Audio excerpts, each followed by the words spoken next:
Hello everyone! In this lesson, we are going to set up custom REST API endpoints for our two like actions. One action is the ability to add a like, and the other action is the ability to remove or delete a like. Alright, now before we write the PHP to set up those custom REST API endpoints, let's begin by writing front-end JavaScript to power our user interface. What I mean by this is if you come to a professor page and you have already liked that current professor, in that case, let's interpret a click on the like box to mean that you want to delete or remove your like for that professor.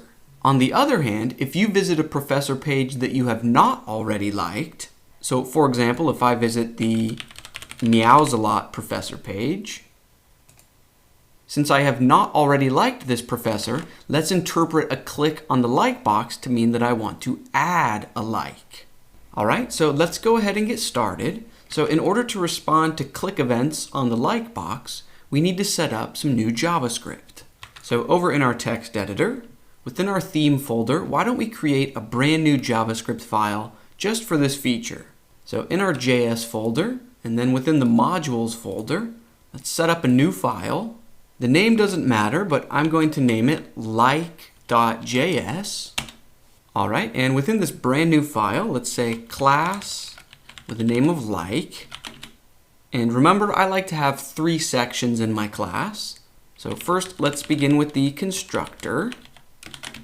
Okay, and then right below the constructor, I like to have an events method, so events.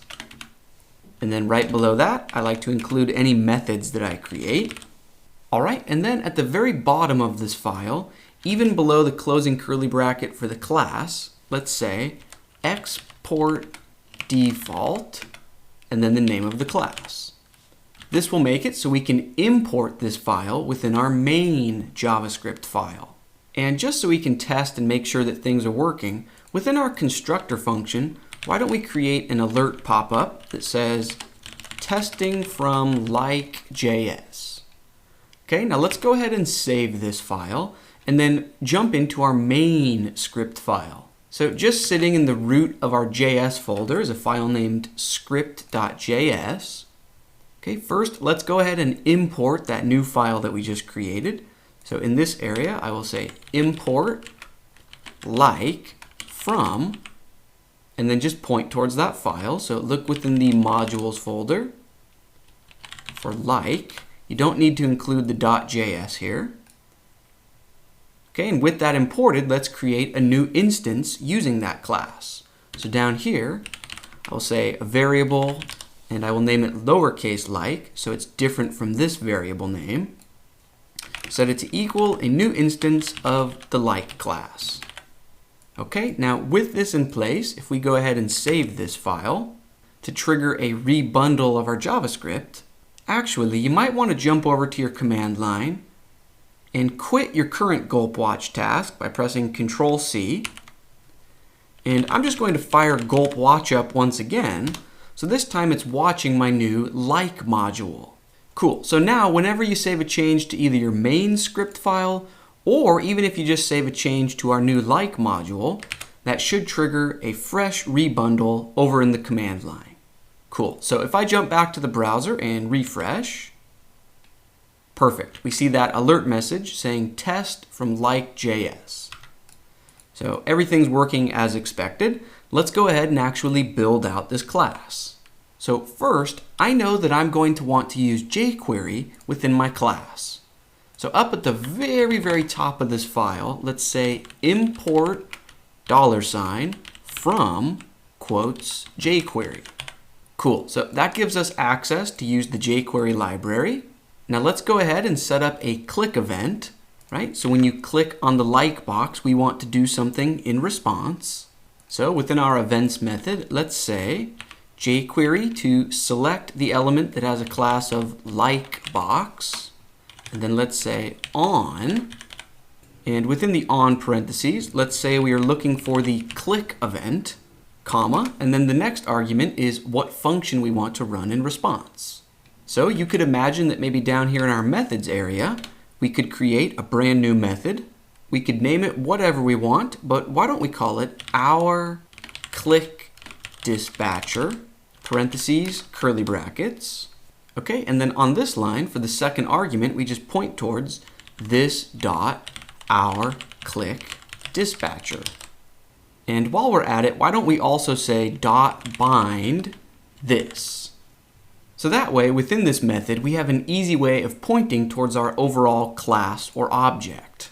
All right, now the only thing that this method, our click dispatcher, needs to be responsible for is determining whether we should send out a request to add a like or delete a like, right? Depending on whether they've already liked the current professor or not.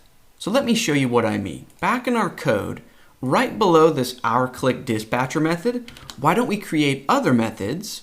The first one can be named create like, parentheses, curly brackets.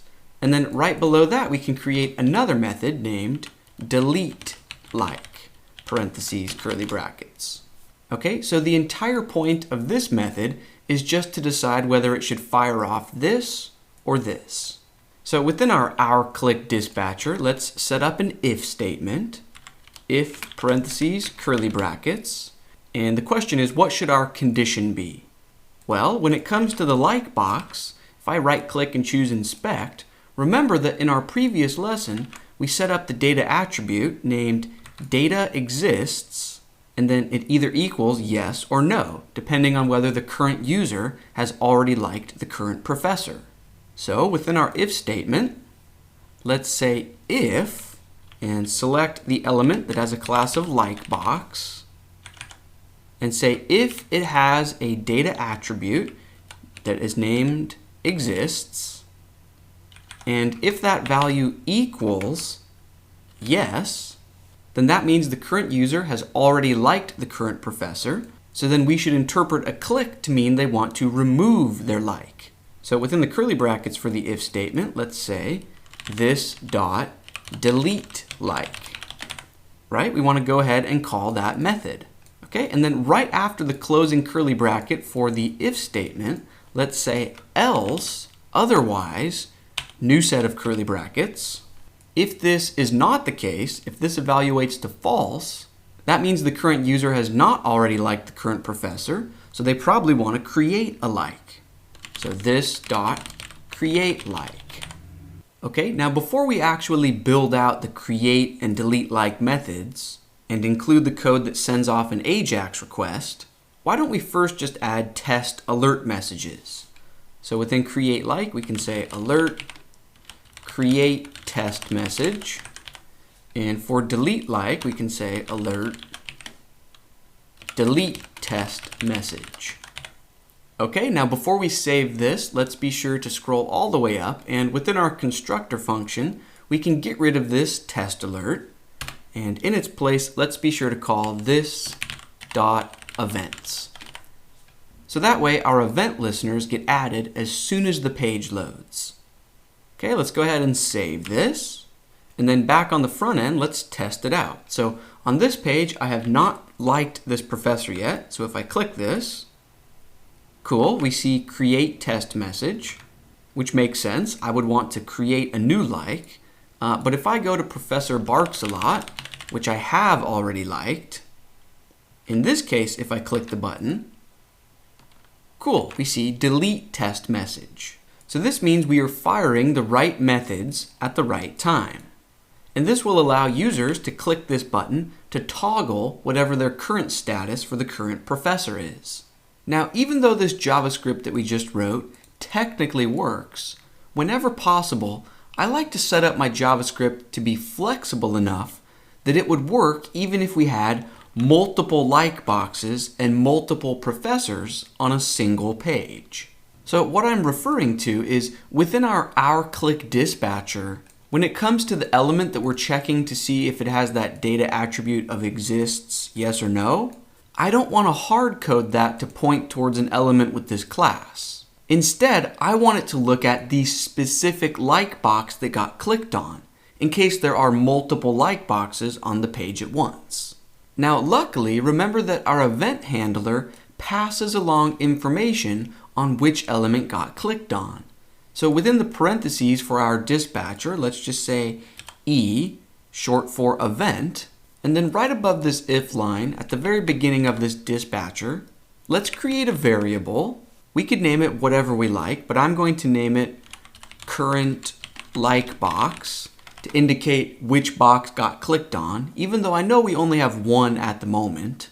And really, in this course, we're only ever going to have one like box on the page at a time. But I really want to show you how to set things up in a flexible way, so you could take these concepts and really run with it and build whatever you could imagine. Anyways, let's set this new variable to equal a jQuery selector that looks for e.target, and then let's say dot closest, and look for a selector of like box. Now let me explain what this code is doing.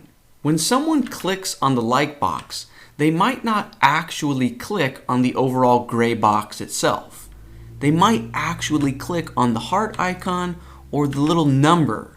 So for example, let's say they clicked on the heart icon itself. Well, in that case, e.target would be the I icon element. And the I icon element is never going to contain a data attribute of exists. So what we're saying is, whatever element got clicked on, find its closest ancestor, meaning parent or grandparent element, that matches this selector. Okay, so this line of code guarantees us that this variable will always be pointing towards the relevant like box. So now down within this code, when we are looking for the data attribute, let's get rid of this jQuery selector like box and just replace it with our variable, so current like box. I know this might seem like a lot of extra work, but trust me, in the long run, it's worth it to make your JavaScript flexible. So if you ever want to change your UI or HTML layout and have multiple elements on the same page, it will just automatically work for you. So if I save this new setup and test it out, I've already liked this professor, so if I click the box, cool, we still see our delete test message. And if I go back to meows a lot, I have not liked this professor, so this click should be interpreted as a create request. Perfect. So at this point, we've got the basics of our front-end user interface up and running. Now our next step is to adjust our create like and delete like methods so that they actually do something useful, right? Instead of just these pop-ups. So what we want each method to do is send out a request to the WordPress REST API. Except unlike our My Notes feature, when it comes to adding and deleting likes, I don't want to use the default REST API behaviors. Instead, I want to set up my own completely custom REST API endpoints. So that way we are in complete control and we can implement whatever custom logic we want. Okay, and learning how to set up custom API endpoint URLs is exactly what we're going to cover in part 2 of this lesson. So let's keep things rolling and I will see you then.